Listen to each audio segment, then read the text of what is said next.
Post चला रहा हूं 5 साल में मुझे अटल जी की लीडरशिप पर, और उनसे सीखा मैंने कि किस तरह से हल निकाला जा सकता है। विपक्ष की भी बात रहे और सरकार की भी बात रहे। मैंने अपने एलओपी के जमाने में ये कोशिश की कि हम यहां आए हैं, लोगों ने हमको चुना है कानून बनाने के लिए, लोगों ने हमें चुना है कई मसलों का समाधान निकालने के लिए, हल निकालने के लिए, उनकी मुश्किलात, उनके लिए रोजगार पैदा करना, एम्प्लॉयमेंट करना, डेवलपमेंट करना, विकास करना, सड़कें, नहरें, स्कूल, कॉलेज, अस्पताल बनाना, बिजली पैदावार करना। तो अगर हम हर वक्त ये आपस में ही लड़ते रहे, झगड़ते रहे और वो कानून पास नहीं होंगे तो लोगों का विश्वास हमसे उठ जाएगा। इसलिए जब भी हमने अपने साथियों को भी समझाता था कि इसको मिक्स करो, एक आध दिन विरोध दिखाओ, एक आध दिन झगड़ा करो और बाकी दिन डिस्कशन करें। ये मैंने हमेशा प्रयास किया। अपने मैं धन्यवाद करता हूं हमारे उस तरफ के भी साथियों को जिन्होंने, और इस तरफ के सभी लीडरों को जिन्होंने उस प्रयास में पूरा अपना सहयोग दिया। मैं अपनी बात गृह मंत्री जी को स्टेटमेंट देना था, मैं उनका धन्यवाद करता हूं और सबसे ज्यादा धन्यवाद मैं प्राइम मिनिस्टर का करता हूं कि आपने सबको सुना, आपने इतना समय 2 घंटे से ज्यादा यहां समय दिया।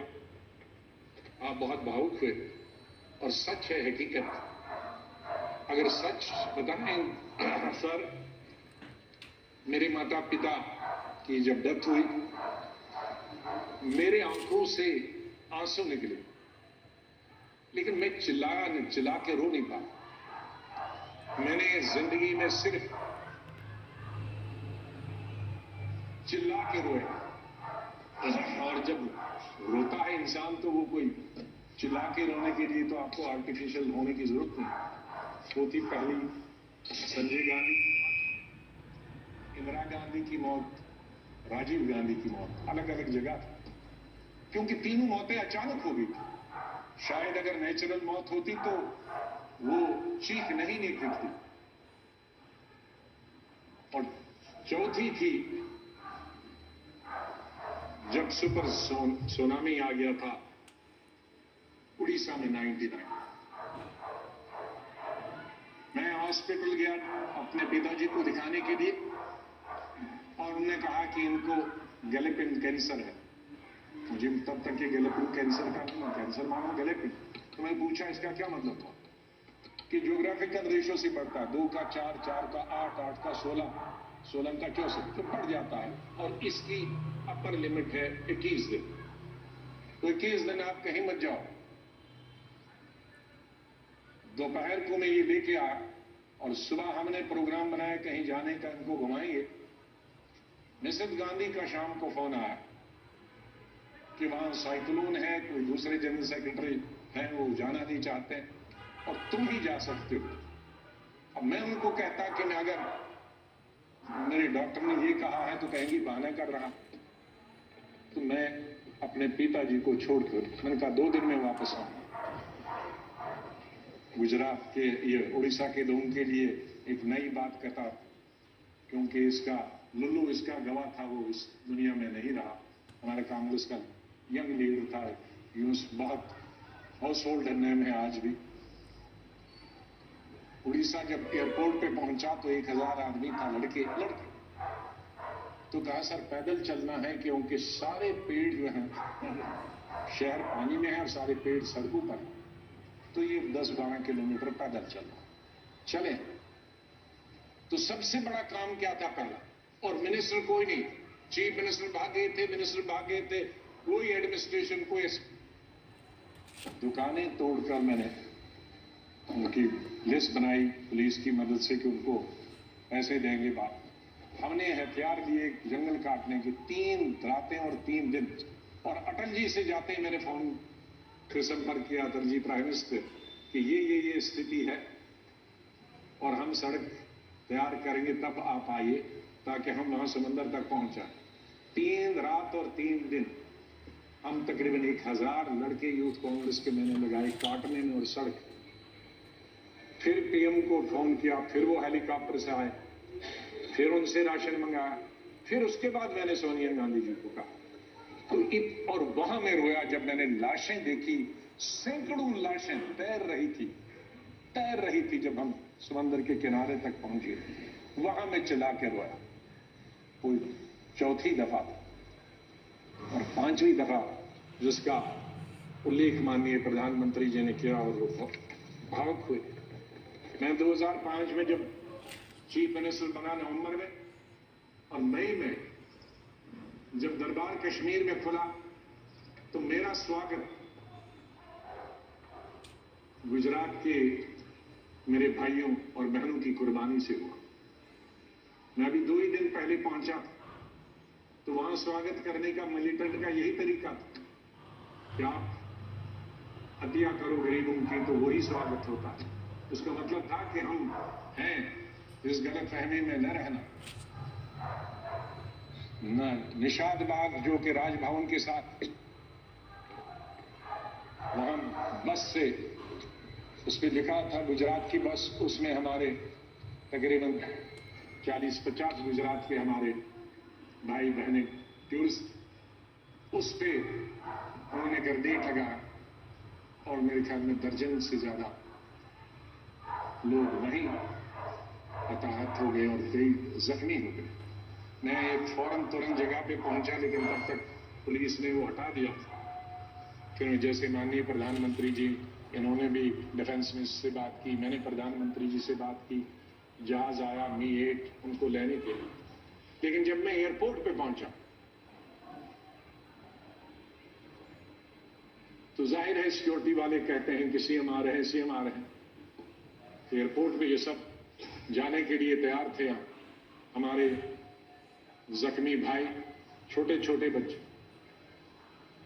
तो जब मैं एयरपोर्ट पे पहुंचा तो इन बच्चों ने, जिसका किसी का पिता मर गया था, किसी की मां मर गई थी, वो रोते रोते मेरे टांगों से जब लिपट गए तो मैं जोर से मेरी आवाजें निकल गई, ओ खुदा ये क्या तुमने किया। मैं कैसे जवाब दूं इन बच्चों को, मैं कैसे जवाब दूं बहनों को जो यहां तफरी के लिए आए थे, सैर के लिए आए थे, और आज मैं लाशें लेकर इनके हवाले कर रहा हूं उनके माता पिता की। तो ये भावुक होने की जरूरी बात। आज हम ये अल्लाह से, भगवान से यही दुआ करते हैं कि इस देश से मिलिटेंसी खत्म हो जाए, इस देश से आतंकवाद खत्म हो जाए।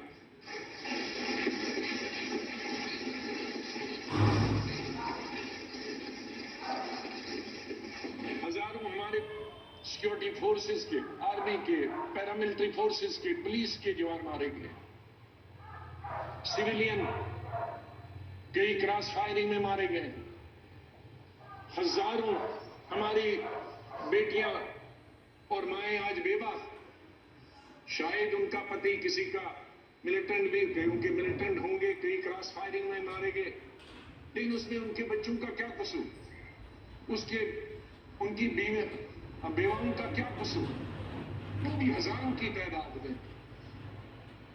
ये मिलिटेंसी जब खत्म हो जाएगी तो उनके बच्चे, उन बेवाओं, उनको भी रोजगार मिलेगा, वो भी इंसानों की जिंदगी बसर करेंगे। इसके लिए हमने सबने प्रयास करना, सरकार ने, विपक्ष में, और कोई हल निकालना है ऐसा जो हमारे कश्मीर के हालात ठीक हो जाए। मैं इससे पहले कि कुछ अशार बोलूं, पहले मैंने अपनी फौजियों के नाम बताया था, लेकिन ये शेर मैं बोलना चाहता हूं मेरे कश्मीरी पंडित भाइयों और बहनों के। जब मैं कश्मीर में पढ़ता था तो सबसे ज्यादा वोट में यूनिवर्सिटी में जब जीत के आता था तो कश्मीरी पंडित मेरे सबसे ज्यादा लड़कियां वोट देते थे। बहुत सारे लोगों को मालूम नहीं कि कश्मीर में लड़कियां हिंदुस्तान के मुकाबले में सबसे ज्यादा, जम्मू में नहीं, कश्मीर, जिस वक्त मैं एमएससी कर रहा था तो साइंस में तकरीबन 50% लड़कियां होती थी और आर्ट्स में 90%। तो ओवरऑल ज्यादा लड़कियां पोस्ट ग्रेजुएशन पढ़ती थी। तो मैं जब यूनिवर्सिटी का इलेक्शन लड़ता था तो हमारे कश्मीरी पंडित लड़के हुए या लड़कियां, सबसे ज्यादा वोट मुझे 100% मिलते थे। मैं 99 भी नहीं कहूँगा। दोस्त हैं आज वो बिखरे हुए। मुझे बहुत अफसोस होता है जब मैं उनसे मिलता, अपने क्लासमेट्स। ये उन कश्मीरी मेरे भाई पंडितों के नाम जिनके जो घर से बेघर हो गए, उन कश्मीरी बेवाओं के जो बेवाएं हुई हैं और बच्चे हुए और जो वहां से बिछड़ गए, उनके लिए शेर अर्ज करता हूं। गुजर गया, और ये हमारा जो आज मुद्दत खत्म हुई इसके लिए भी कह सकता हूं, गुजर गया वो जो छोटा सा एक फसाना था। गुजर गया वो जो छोटा सा एक फसाना था। फूल थे, चमन था, आशियाना था। गुजर गया वो जो छोटा सा एक फसाना था। फूल थे, चमन थे, था, आशियाना था। न पूछ उजड़े नशेमन की दास्तां। घोंसला उजड़ गया। न पूछ उजड़े नशेमन की दास्तां, न पूछ। थे 4 तिनके मगर नाम आशियाना तो था। तो हम उस आशियाने को, आप दोनों यहां बैठे हैं, उसको फिर आशियाना बनाए जो इस वक्त उजड़ा हुआ है। उसके लिए हम सबको प्रयास करना।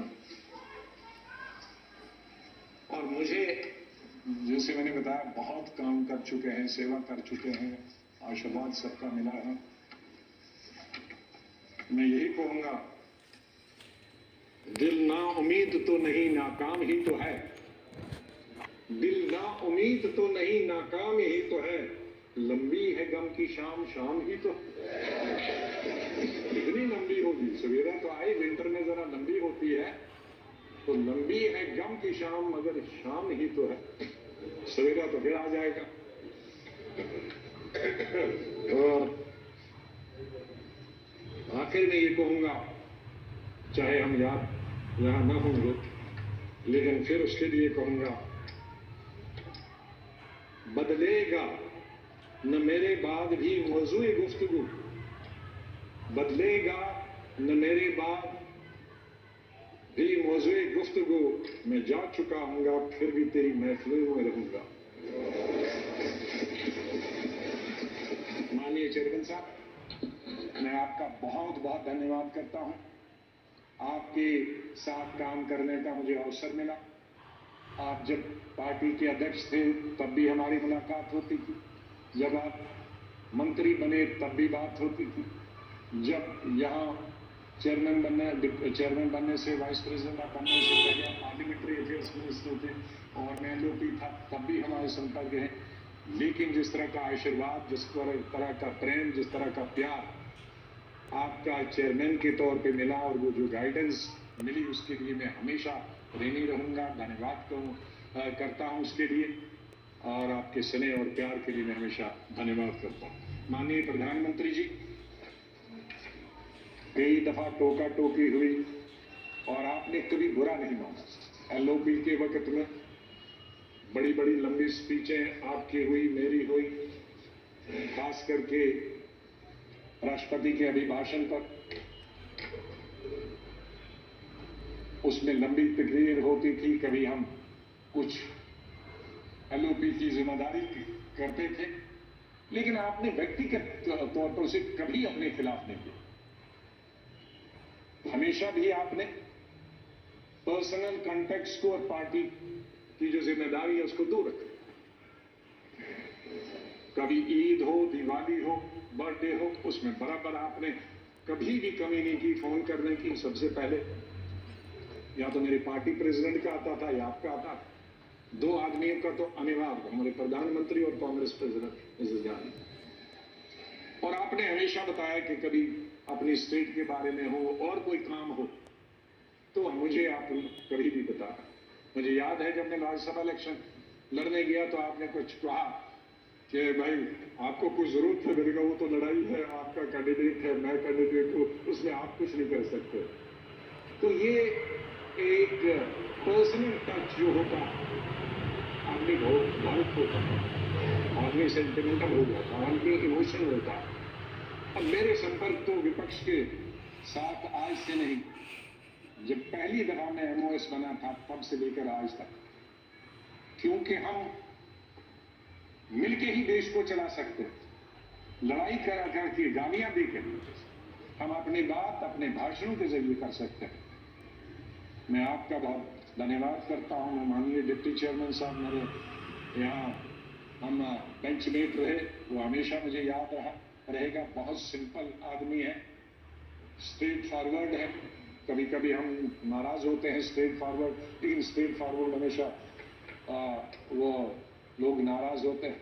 और शरद पवार जी से लेकर और यादव जी से लेकर और सब लोगों हमारे लीडरों का तो मैं बहुत ही धन्यवाद। सब लेफ्ट राइट एंड सेंटर नाम क्यों के कुछ लूंगा तो बहुत सारे हमारे साथी नाराज होंगे। तो चेयरमैन साहब से लेकर और प्रधानमंत्री जी से लेकर मैं सेक्रेटरी जनरल साहब का कैसे और सेक्रेटरीट का कैसे धन्यवाद कर सकता हूं। तो मुश्किल है करना, क्योंकि इनका सहयोग मिला बहुत हमेशा हर वक्त। जब भी हमने कुछ चाहा इंफॉर्मेशन पार्लियामेंट की या कोऑर्डिनेशन के बारे में आप तक पहुंचने की बात की तो सेक्रेटरी जनरल साहब ने और सेक्रेटरीट ने हमने हमेशा हमारी मदद की है। और आखिर इस शेर से मैं आपसे विदाई लेता हूं और इंशाल्लाह हम मिलते रहेंगे, चाहे यहाँ नहीं मिले लेकिन आगे एक दूसरे के पास आ जा सकते हैं। नहीं आएगी, मैं आप लोगों से बोल, नहीं आएगी याद तो बरसों नहीं आएगी, मगर जब याद आओगी तो बहुत याद आएगी।